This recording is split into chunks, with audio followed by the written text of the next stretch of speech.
High বন্ধুরা, কেমন আছো? চলো মাই ফেক হাজব্যান্ড সিক্রেটের বাকি অংশটা এক্সপ্লেন করে ফেলি। ল্যান্টেন ফেস্টিভ্যালের দিন রাজ্যের অবিবাহিত পুরুষ ও মহিলারা পিংয়ের হোটেলে আসে। মিস্টার জু এবং ওয়ানকেও একসাথে দেখা যায়। পিং শিয়ের সাথে ভালো সময় কাটায়। ফেস্টিভ্যাল শেষে কাজ করবার সময় পিংয়ের ওপর অ্যাটাক হয়। তখন কেউ একজন এসে পিংকে বাঁচায়। দুজনের মুখ ঢাকা থাকলেও ভালো লোকটির হাতে রূপোর বালা ছিল। হিমানের কথায় বোঝা যায় ল্যান্টেন ফেস্টিভ্যালের পেছনে মিস্টার লি এর কোনো গোপন প্ল্যান আছে।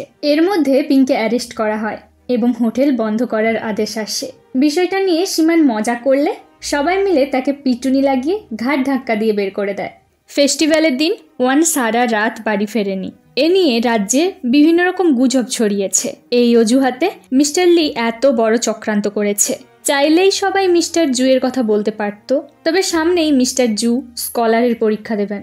এ সময় বদনাম ছড়ালে পরবর্তীতে অসুবিধে হবে, তাই ওয়ানের কথায় মিস্টার জু রাজ্য থেকে চলে যায়। একদিন সে বড় স্কলার হয়ে রাজ্যে ফিরবে। এই অবস্থায় একমাত্র ওয়ান তাদের বাঁচাতে পারে। শিওয়া আসে লিউর সাথে দেখা করতে। সে বুঝতে পেরেছিল গত রাতে লিউই পিংকে বাঁচিয়েছে, কারণ লিউর হাতে ওই রূপোর বালা ছিল। তারা দুজনে ওয়ানের রুমের ওপরে যায় এবং পুরো ব্যাপারটা খুলে বলে। সাহায্যের জন্য শি সীমানের কাছে আসে। সীমান চাইলেই শিয়ের সাথে পিংয়ের দেখা করাতে পারে।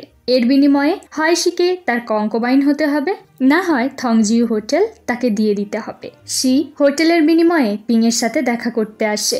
শি প্রমিস করে পিং সুস্থভাবে ছাড়া পেলেই তারা নতুনভাবে সবকিছু শুরু করবে। এর মধ্যে একটু ঠেলা দিতেই খাঁচার ভাঙা গড়াত নড়ে ওঠে। শি ভেতরে এসে সোজা পিংকে কিস করে বসে। একটা সময় শি চলে যায়। এদিকে লি মেনসানে ওয়ান আত্মহত্যার চেষ্টা করছে। তার জন্য সাধারণ মানুষেরা কেন শাস্তি পাবে? ওয়ান তাদের একমাত্র মেয়ে, তাই মিস্টার লি পিংকে ছাড়তে রাজি হয়ে যায়। একদিকে সীমান পিংয়ের হোটেল কেড়ে নিয়েছে, অন্যদিকে তার বোন মিয়াও পিংয়ের বাড়ি অর্থাৎ গু মেনসান দখল করে বসে আছে। এই দুই ভাই বোনের ডিএনএ টেস্টের প্রয়োজন নেই, তবে মিয়াওয়ের সাথে পিংয়ের কি সম্পর্ক তা সামনেই জানবো। হোটেল হারিয়ে সবাই শিয়ের বাড়িতে ফিরে আসে। লিউর সাথে সকলের ভুল বোঝাবুঝি শেষ হয়ে যায়। লিউ জানায় সীমানের মুখে পিংয়ের বাবার মৃত্যুর সম্পর্কে বেশ কিছু টুকরো কথা শুনেছে সে। এর সাহায্যে পিং বাবার মৃত্যুর আরো কিছু ক্লু খুঁজে পায়। হোটেল না থাকায় পিং ডেলিভারি সিস্টেম শুরু করে। এতে বাড়িতে বসেই সবাই তাদের হোটেলের রান্না খেতে পাবে। কাজ শেষে পিং আর শি একসাথে সময় কাটাচ্ছিল। একটা সময় তারা অনেকটা ঘনিষ্ঠ হয়ে পড়ে। খোলা আকাশের নিচে রোম্যান্স ভালোই চলছিল। হঠাৎ নিং দরজা খুলে বলে, এই এত রাতে কি করছো তোমরা? পিং বলে, কিচ্ছু না, তারা গুনছি। একদিকে সীমান দুষ্টু বুদ্ধি খাটাচ্ছে, অন্যদিকে পিং ঠিক তার জাল কেটে বেরিয়ে আসছে। 3 মাস পর মিস্টার জু কোয়েন্তিংয়ে ফিরে আসে। এখন সে সব থেকে বড় স্কলার, আর মিস্টার লি ওয়ানকে জুয়ের সাথে বিয়ে দিতে রাজি হয়। জু বলে বিয়ের অনুষ্ঠান সে থংজি হোটেলে করতে চায়। তো সমস্যা কি? একমাত্র জামাই বলে কথা। সীমানের কাছে খবর যায় থংজি হোটেল পিংকে ফিরিয়ে দিতে হবে। সীমানের আর কিছুই করবার থাকে না। পিং মিস্টার জুকে বাবার মৃত্যুর ঘটনা খুলে বলে এবং সে চায় আসল অপরাধীরা ধরা পড়ুক, সল্ট কেসের সমাধান হোক। সে স্বপ্নে দেখে পিং তাকে ডিভোর্স দিয়ে অন্য মেয়ের সাথে চলে যাচ্ছে। এটা নিয়ে তারা মজা শুরু করে। ইনভেস্টিগেশনে মিস্টার গুয়ের লাশ পাওয়া যায়, সাথে তার টোকেন। পরদিন একজন লেডি পিং এর খোঁজে আসে। তার নাম শিয়া। ছোটবেলায় পিং এর সাথে শিয়ার এঙ্গেজমেন্ট ফিক্সড হয়ে আছে। পিংকে দেখে শিয়া জড়িয়ে ধরে। এখানে জানা যায় নিং একজন গার্ড। শিয়ার কথাতেই পিংকে প্রোটেক্ট করবার জন্য সে কোয়েন্তিংয়ে এসেছিল।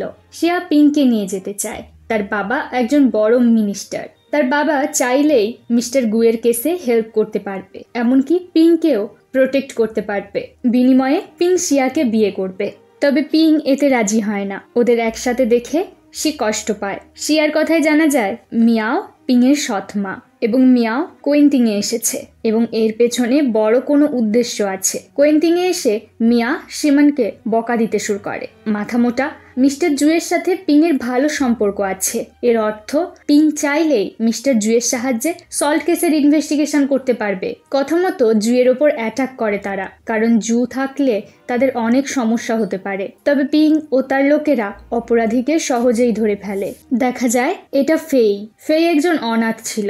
ছোট ছোটবেলায় সীমানের পরিবার তাকে মানুষ করেছে, তারপর থেকে সে না চাইতেও তাদের হয়ে খারাপ কাজগুলো করে গেছে। ফেই আরও জানায় ইন ইয়াং সেক্টের প্রত্যেকের বুকে এমন ট্যাটু আছে, এমনকি পিং এর সৎমা মিয়াওয়ের কাছেও এমন ধরনের রিং আছে। পিং এর মনে পড়ে মিস্টার গু জিয়াংনান থেকে ফিরে একটা কবিতা লিখেছিলেন।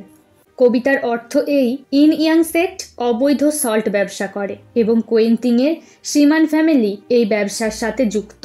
মিস্টার লি বুঝতে পারে সীমানই তার হবু জামাইয়ের ওপর অ্যাটাক করেছে, তো বেশ হুমকি ধুমকি দিয়ে চলে যায় মিস্টার লি। মিয়াও এবার পিং এর ক্ষতি করবার সিদ্ধান্ত নেয়, কারণ পিং না থাকলে পুরনো কেস আবার উঠে আসতো না। শিয়া বোঝানোর চেষ্টা করে পিং তার সাথে না গেলে এবার সীমান ফ্যামিলি পিং এর ক্ষতি করবে। বাইরে থেকে শি তাদের কথা শুনতে পায় এবং পিংকে জোর করে শিয়ার সাথে কাইফেংয়ে পাঠিয়ে দেয়, সাথে ডিভোর্স লেটার। পরদিন রাজকর্মচারী পিংকে নিতে আসে এই অপরাধে যে হয়তো পিংও তার বাবার মতো সল্ট কেসের সাথে যুক্ত। তবে পিংকে না পেয়ে তারা শিকে ধরে নিয়ে যায়। দূর থেকে সীমান আর মিয়া বুঝতে পারে তাহলে পিং আগেই পালিয়েছে। পিং শিয়ার বাড়িতে আসে, প্রত্যেকটা মুহূর্তে তার শিয়ের কথা মনে পড়ছে। এদিকে শিয়েরও একই অবস্থা। সব সময়ের মতো সীমান তার কাছে এসে আবার বাজে কথা শুরু করে, তবে প্রতিবারের মতো এবারেও সে রিজেক্ট হয়। পিং এর কাছে খবর আসে শিকে বন্দি করা হয়েছে। শিয়ের ওপর অত্যাচার করে পিং এর ঠিকানা জানার চেষ্টা করছে সৈন্যরা। অন্যদিকে পিং আর মিস্টার সিয়া সল্ট কেসের ইনভেস্টিগেশন করে বুঝতে পারে মিস্টার লিয়ের সাহায্যে সীমান ফ্যামিলি এত কাজ করতে পারছে। মিয়া জানে একমাত্র শিয়ের জন্যই পিং কোয়েন্টিংয়ে ফিরে আসবে, সেজন্য তারা শিয়ের ওপর অত্যাচার শুরু করেছে। একসময় ইনভেস্টিগেশন শেষ হয়। রাজার আদেশ নিয়ে পিং সীমান মেনশনে ইনভেস্টিগেশন চালায়। শিয়া বুঝতে পারে পিং শিকে ভালোবাসে, কখনোই সে পিং এর কাছাকাছি আসতে পারবে না, তাই সে পিংকে কোয়েন্টিংয়ে যেতে অনুমতি দেয়। শিয়া আর লিউ লুকিয়ে শিয়ের সাথে দেখা করে, তবে গার্ডের হাতে ধরা পড়লে তাদের তিনজনকেই শাস্তি দেওয়া হয়। শিয়া এবং লিউ শিকে প্রোটেক্ট করার চেষ্টা করছিল।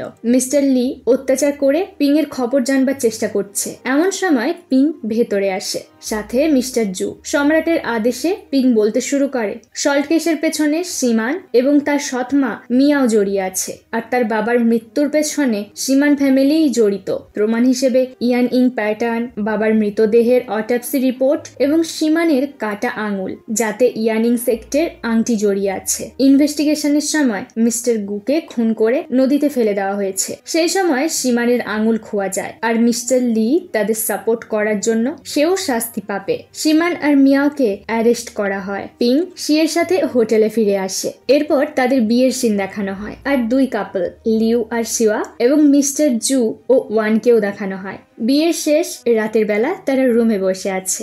রিচুয়াল শেষে তারা ক্লোজ হবে, তবে হঠাৎ করে রুমের দরজা খুলে যায়। এমনই একটা হ্যাপি এন্ডিং এর সাথে মাই ফেক হাজব্যান্ড সিক্রেট ড্রামাটি শেষ হয়। তো বন্ধুরা, কেমন লাগলো? আজ বিদায়, ফিরে আসবো খুব তাড়াতাড়ি। Have a good day.